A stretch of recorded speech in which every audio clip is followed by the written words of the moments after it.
This is Charlie Parsons for Boxing Social in association with William Hill and Empire Fight Store. It's not often we do this, but now is one of the times. The viewers can't actually see me, but I look a state. The lighting is not doing great things, but Frank, the lighting's okay where you are. How are you, mate? Well, I actually got a whole lighting crew in to come and set up the room just to make me look the That way I sounds look. about right.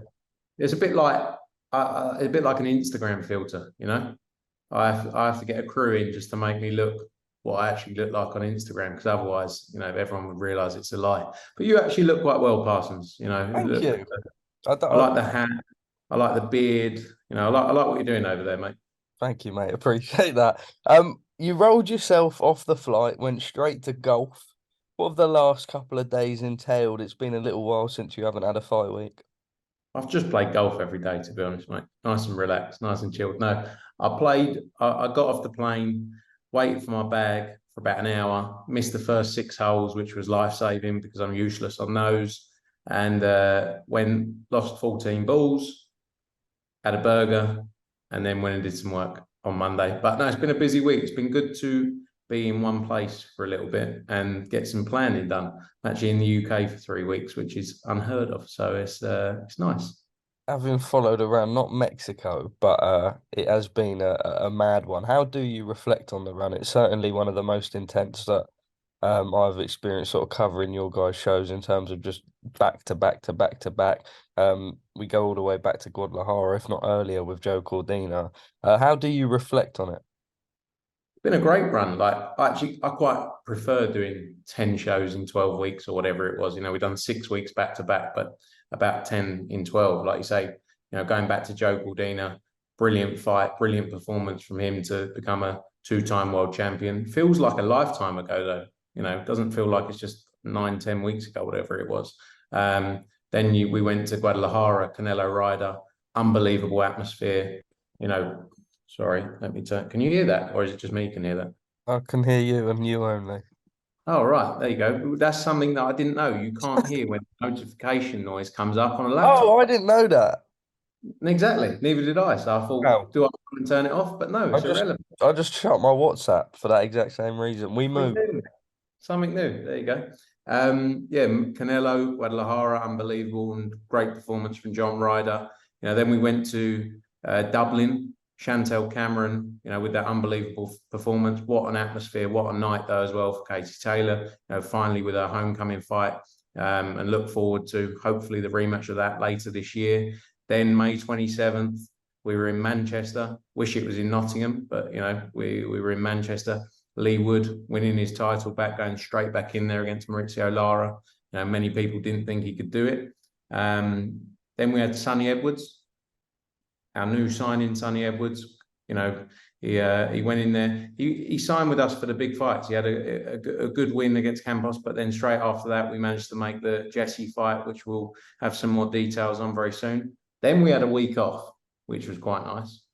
Then we were in New Orleans. That was lovely, wasn't it, That Parsons? was that was that was a weird experience, wasn't it? Did some running out there. Regis Prograis, not in the performance he maybe wanted, but he'd been out for a period of time, and now we focus on trying to make the big fight in Devon-Haney for him. 24th, we were in New York. Edgar Berlanga and Jason Quigley put up a great fight. Edgar Berlanga, now we need to make the big fight for him as well. Munguia is the one we're talking about there. Then we saw Dalton Smith, showed what he's all about in Sheffield. He needed that kind of performance, and it was a standout, finish from him. And looking forward to what's next. Unfortunately, cut, so going to be out a bit longer than we originally anticipated. But some big fights for him in 2024. Then after that, we went on to Mexico. Were you in Mexico? I wasn't. That was the one I didn't follow. Lazy boy. Well, I would have gone if I was able to go, Frank, I would have gone. You used to work really hard when you were I went to humble. Tenerife instead. Yeah, you were in Tenerife, weren't you? Living it up. Yeah. I want your life, to be honest. I saw Well, that. I've got to live like my age at some point, Frank. Maybe No, once, you two don't. weeks a year. Trust me. Trust me, you don't. You don't. I never lived at my age when I was 20. So trust me, just keep. I told you at the airport the other day, if you get offered opportunities to go and fly to wherever in Peru or Cuba or something. do it, do it. So that was Mexico, Pacheco. He's a superstar. the way he dealt with that, in that fight, he's a superstar. Got a big future. We're excited by him. And then last week, Alicia Baumgardner, tremendous performance, another big star. I didn't go into too much detail of them all because we'd be here all day. No, we But would. great run of shows, and now looking forward to obviously August 12th, AJ Dillian White, massive fight. August 19th, Galaya fight announced. And really the time we're spending now is getting everything together for what's next and the big ends of the year and Parsons traveling plan, really. Keep the stamps going in the old passport. Only reason we're doing it, mate. Yeah, of course. Right, I'm going to ask you some current things then, and then at the end we'll wrap up and do a bit on the schedule. The last time we did it was New Orleans, so I think we've got provisional dates for about 5 weeks, but I'm sure that's now really starting to build up. Straight into it, you mentioned AJ August 12. Any more updates on the card? We know that obviously Johnny Fisher in his first title fight over 10 rounds, and Dempsey McKean fights Filip Hrgovic. Fabio Wardley was a potential name for that card. I don't know if that's still the case. What other sort of fights are you trying to put on that bill? Yeah, no, look, Fabio is not going to be on that card. We were planning for Ebony Bridges as well, but she's delayed a little bit. As you say, great fight in Filip Hrgovic and Dempsey McKean. Brilliant fight that is. Johnny Fisher's got a tough test as well. Going to announce some of the before the bell fights in the next sort of couple of days as well, which are some, there might be some news out there already, but looking like George Liddard, Maisie Rose, and Campbell Hatton. Then working just on those final 1 or 2 fights for the card. Potential Derek Chisora going on the show as well. Michael Bullich, I believe, has been offered that fight. Possibly, yeah. We're looking at other options though as well. But I think by early part of next week, we'll have that all out there and announce the full card. But look, 3 strong, entertaining, strong heavyweight fights just already on that card as well. And that main event, Anthony Joshua and Dillian White. It's been a long time coming. A lot of people have been speaking about that fight for many years, and excited to see because I think it's going to bring the fight out of both of them. I suppose 2 ones then, just on that week. Derek Chisora, Michael Bullich has obviously come out and said that he's been offered that fight. It looks like it probably won't be that fight, though. We're not sure if he's ready. What sort of other opponents do you look at? Maybe a little bit of a higher level than that? Yeah, we're just working through. I mean, we spoke about it a lot before. Heavyweight opponents are limited in terms of who's out there. And also for someone like Derek Chisora, who you haven't already boxed as well. He's been around the game for, what's this, his 47th fight, I think. He's had 46 fights already. So, he's fought a lot of them already. But our team are working hard at the minute to try and, look at who's possible and make an entertaining fight. What are your plans provisionally for the AJ fight week? We know last time you went Monday red carpet, Wednesday presser, all in one, and then Friday weigh-in. Eddie also mentioned about having some big press conference on that week featuring loads of fights that you want to announce. Pardon me. Is that going to be sort of one of the more intense fight weeks in terms of maybe Monday to Friday or Tuesday to Friday or Saturday even? I think it's very similar to what you just said there. Monday, obviously, a launch party as we did, red carpet. Also going to launch our magazine canvas, which we launched online yesterday. So there's going to be some more detail around that as well. Wednesday press conferences, as you say, and then Friday weigh-in. Looking at potentially Westfield again for that. Saturday, the big 5K, which you're going to be breaking all sorts of times. My mate has actually gone to the fight on his own and is staying with me Friday night. He bought a ticket to go to the fight on his own, staying with me Friday night purely to get up and be like, he's already working on his times to just beat me, you, and Eddie. So, I mean, look, I think off the back of the performance that we saw in Detroit from you, you went off very, very excitable. Fast, yeah. Too quick. And I said to you, we were running together, and I said, "You're breathing heavy, Parsons." And you said, "Don't worry about me, son. I'm 20 years old. I'll show you, boy."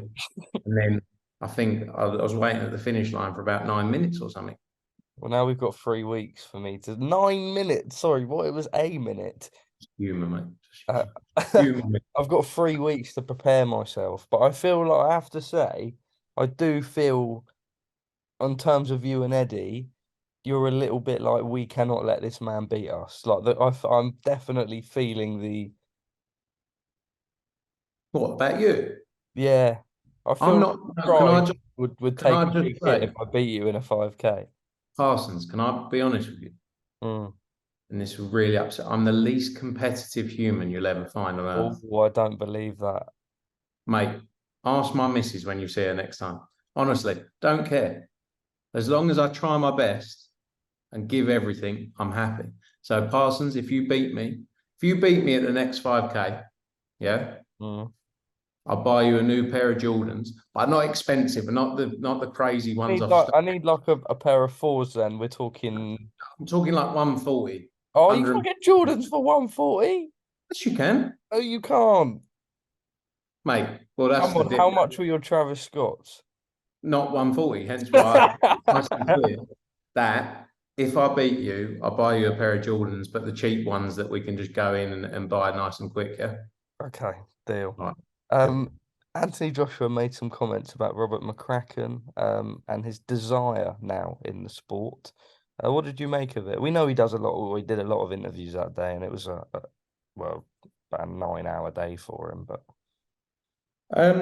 Yeah, I haven't seen all the. I've seen a lot of talk online about people reacting, and mainly about the Carl Froch stuff and things like that. I think a lot of the comments were around Carl Froch. There's been back and forth there in the past. Carl said things about AJ that I can't speak on his behalf, obviously, but the one thing I'll say is they had a great run together from the Olympics all the way through to many world title challenges and defenses. And people change and people move on and people want to further themselves and learn new things, and there's nothing against that. So, I think you have to look at all the positives of what happened in that relationship and, like I say, move on from there. I think, it's quite easy to say something, isn't it, when you've been asked the same questions or 1,000 questions in a day by multiple different people, as you say, over 8 or 9 hours.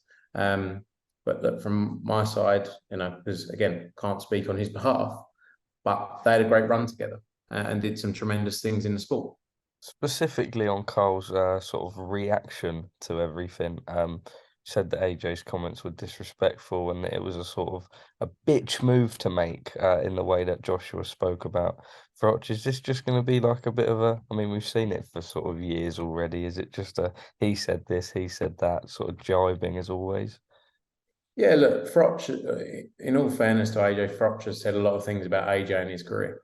So, Anthony, I'm sure, has responded to questions.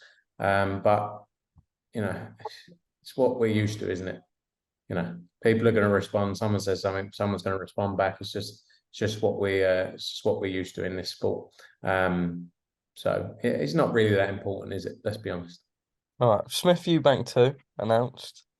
Um, Mm.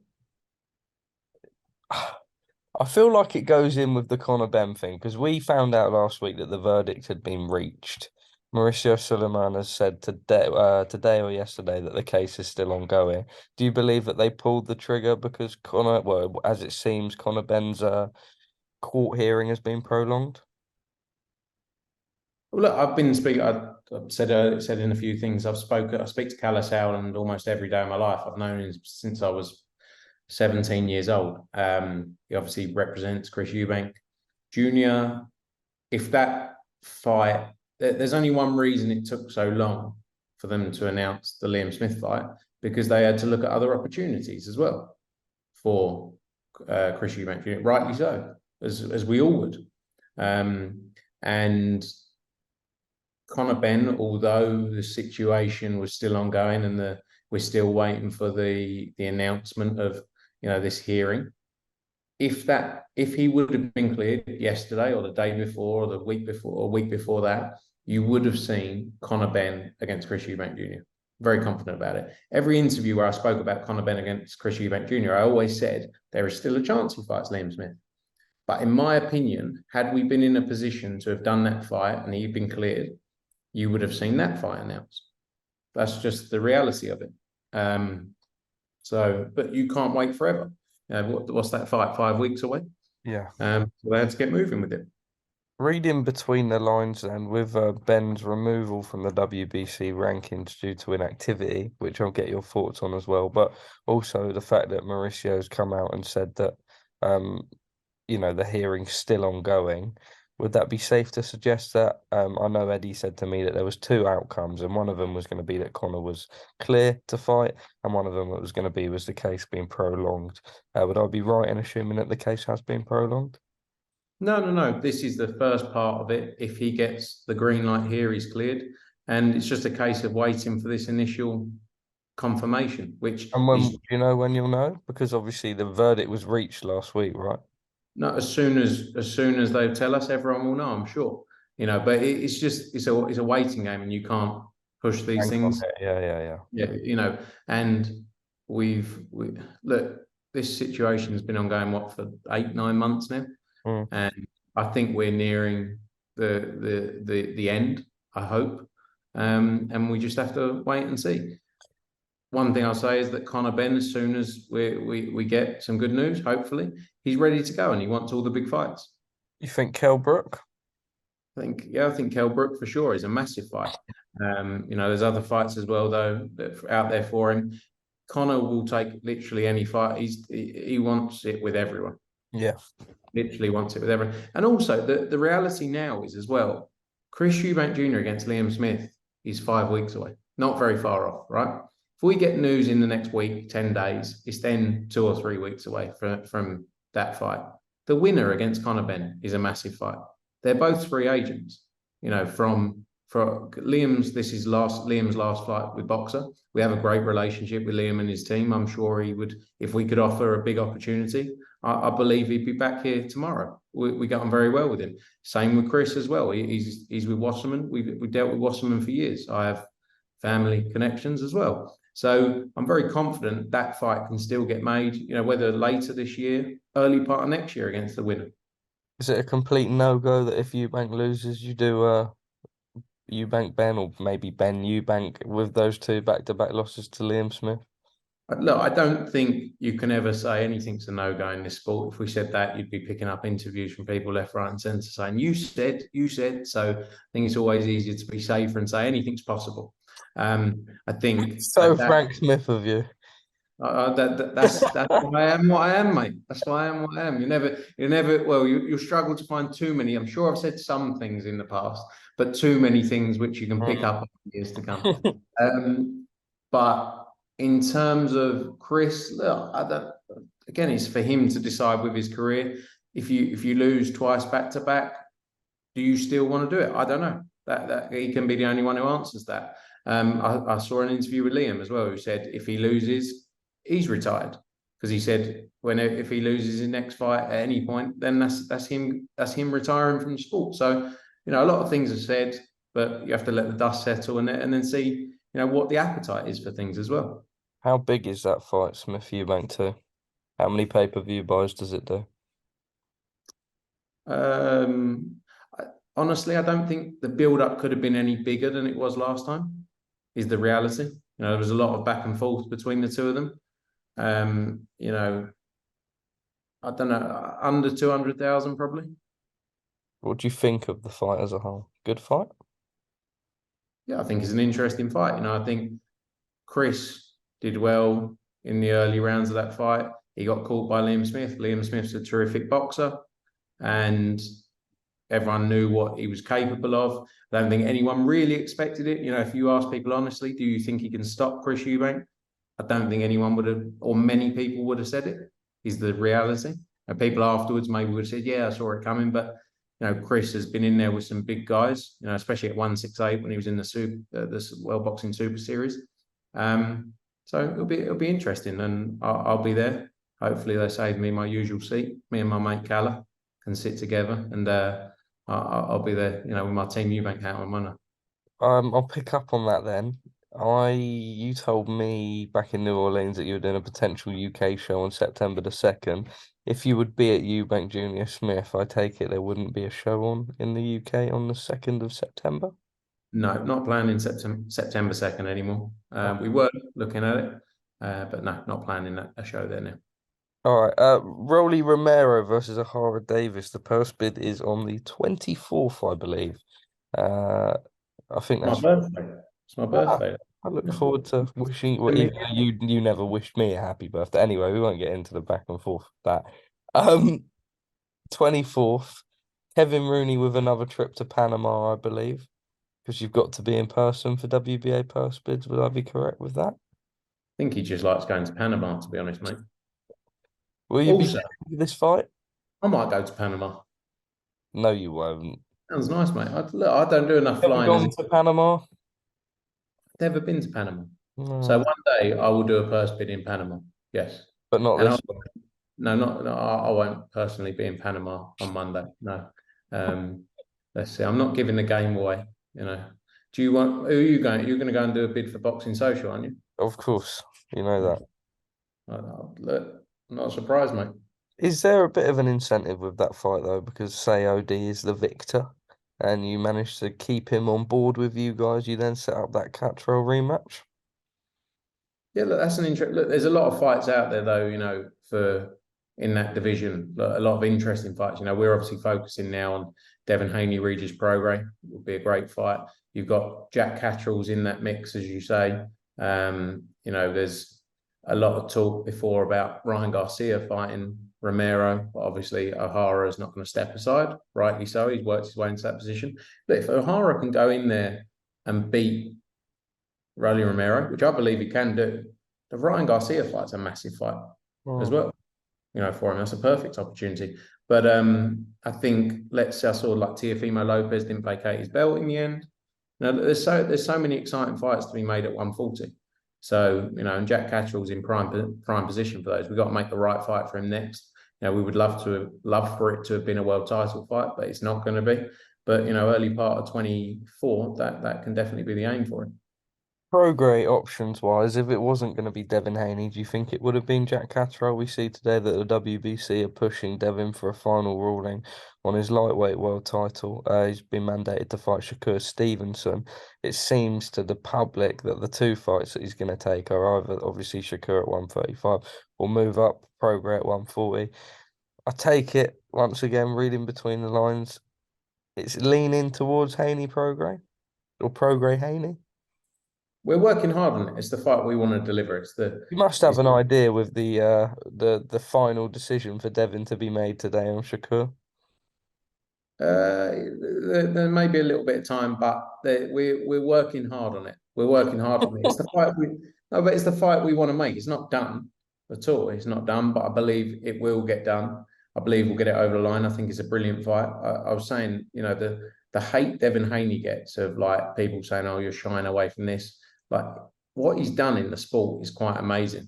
And people say, "Oh, he's not going to rematch Loma or he's not going to fight Shakur," but he's going up to 140 if he makes this decision to fight Prograis.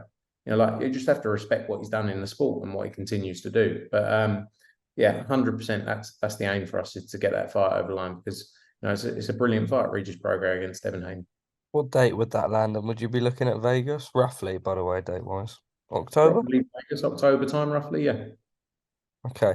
Maxi. You just want a trip to Vegas, didn't you? When are you 21? Next May, long time away. So you won't be able to come to. Oh, what a shame. Oh yeah, that's never been a problem before. Maxi Hughes, George Kambosos this weekend. I'm sure you'll be wishing Maxi the best. What do you think on the fight?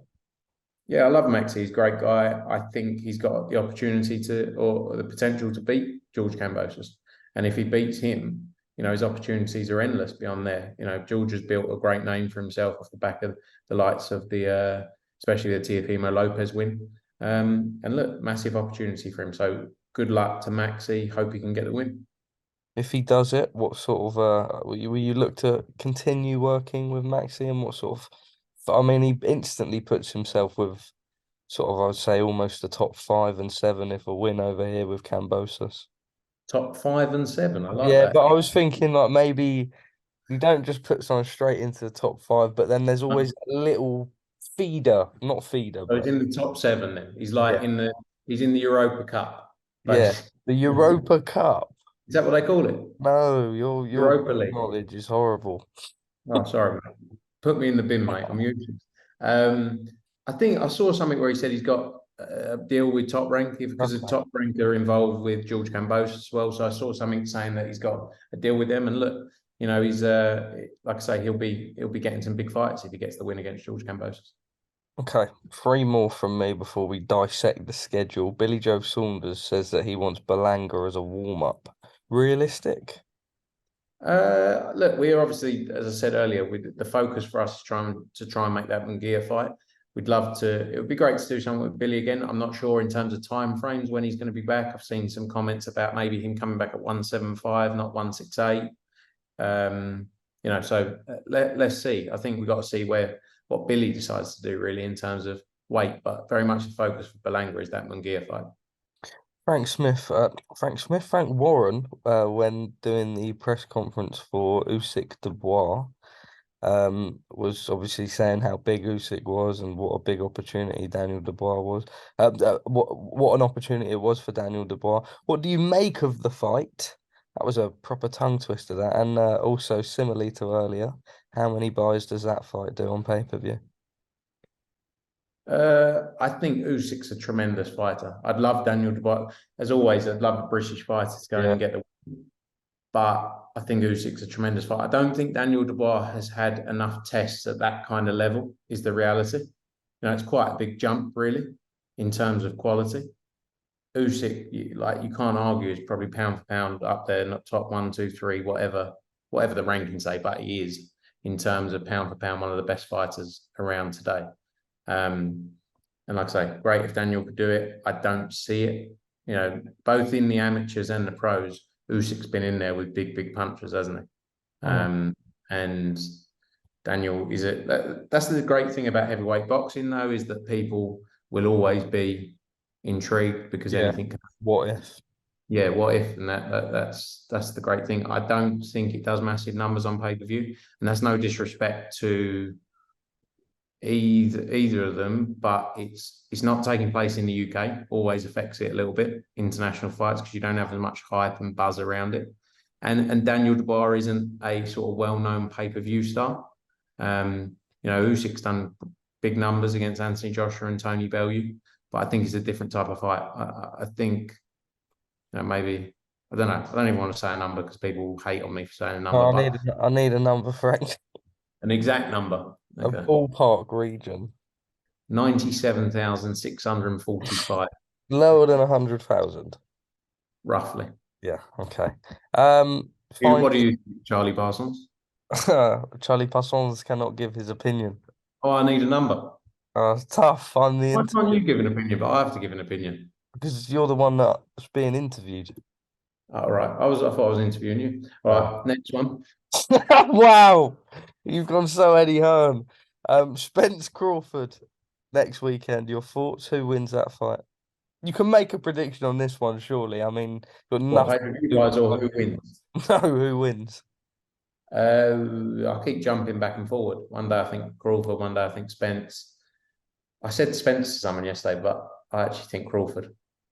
You think you're going to change your mind another 10 times in the build-up? Probably. Probably. But it's a great fight. It's a brilliant fight. It's good to see these huge fights getting made, and it's good for the sport. Finally, on the schedule then, let's roll it out in a brief terms. I can't roll out the schedule because no one knows about the schedule. Oh, so you why can't, but you can give provisional dates, can't you? That I'm not giving provisional dates. Before. Well, we'll try. I'm ruining it for everyone. We'll beat around, right? There's a lot. No, I'm going to do it my own way because I'm not answering you. I'm not giving you every day. Well, I've got dates and stuff that I want to ask about anyway. So go on then. You ask. Okay, so you fly August 19, nothing August 20. How did you know that? Banter. Nothing August 26, nothing September 2nd. You're in the USA September 9. Now that was going to be Prograis, but if it was the Haney fight, it wasn't. So I think now Love Hitchins, McCaskill versus Ryan, and O'Shaki Foster versus Hernandez. One of those three will land then. Maybe two of those three. Maybe. Who knows? Roughly, what are you looking at? I just said maybe. Yeah, but you say that to everything. September 9. Yeah. Is a show in America. Yeah. Who do you give me a couple of names who could be involved? You just said a few of the names. Maybe there's a mixture of those in there. Oh my God. In the mixing pot. October 7. Yeah. Wood-Warrington, Sheffield Arena. Good guess. That is correct. That's signed, I believe. Is it? Sources say. Sources say, all It's right, Charlie Michael Coppinger. Benson. Yeah, I know. Yeah, With Harper Brackhouse on the card. possibly. That's not signed, but possibly. What date do you look at doing for Chantel Cameron versus Katie Taylor, the rematch? It's November, December. Have you sort of figured out when? Yeah, in November it'll be in November. Would Yeah. you say early November, late November? Is this like is it a game show or something? We like to find out dates. Who are you looking at, by the way? Who's sat behind the laptop? No one. I can't tell you his name. Turn it around. Uh, Turn it it's around. Matty Lawless, the newest No member of way. the team. Yeah, No, it's not. he has to make sure I don't say. That's why he's come in to make sure I just say all the right things. He's given me. He's got big like placard. You know, like ball. You know what Warren does when you're doing like he's got big boards behind the thing which tells you what to say next. Yeah, he's got clap. He's got applause things for Has people. Matty Lawless only just realised it's me? I'm a bit offended by that. No, he's known it's you for the whole time, Oh, mate. hi, Matty. I quite like this because it's diverted off the 700 questions about the No, schedule. yeah, no. Yeah. So that's November. When in November? A date to be confirmed in November. Look Sunny. at the Oh, gone. Okay. Sonny Edwards, Jesse Rodriguez, Bam. December, Yeah. December. America. Okay, what else are we fitting in October and September? And you can give us some Loads of names. You don't have to loads of tell me stuff, mate. when. Joe Name Cordina, bit of Joe Cordina in in there. Cardiff. Hopefully, yeah. Well, What not, month, roughly? I don't know, mate. No, because this takes away from the fun when we go Shazam and like you see all this Yeah, but long I want list. to book a holiday and I don't know when to book it and when I'm Oh, gonna miss. well, you don't care anyway. You miss Mexico to go to Tenerife. I missed Mexico. Well, a lot of people are talking about it. They're Yeah. saying, do you remember when Parsons had that work ethic of of someone who was driven and wanted to make a success, and now he's just going to Tenerife for the weekend. So no clues. No clues. Okay. You know who to call when you want clues. Not me. He's in the Caribbean. I let him do his thing. Oh mate. Oh, you can't give away his location. You're like Apple AirTag. You are. Banter. All right, Frank. Thank you very much. 35 minutes banked. I will leave you to have a meeting about what you can and cannot say with Thank Matthew you, mate. Lawless. Well, he's been writing down on a list all the things that are questionable that I've said. So Ooh, there's a lot in there, mate. There's a lot in there. interesting. Right, Frank. Thank you very much, mate.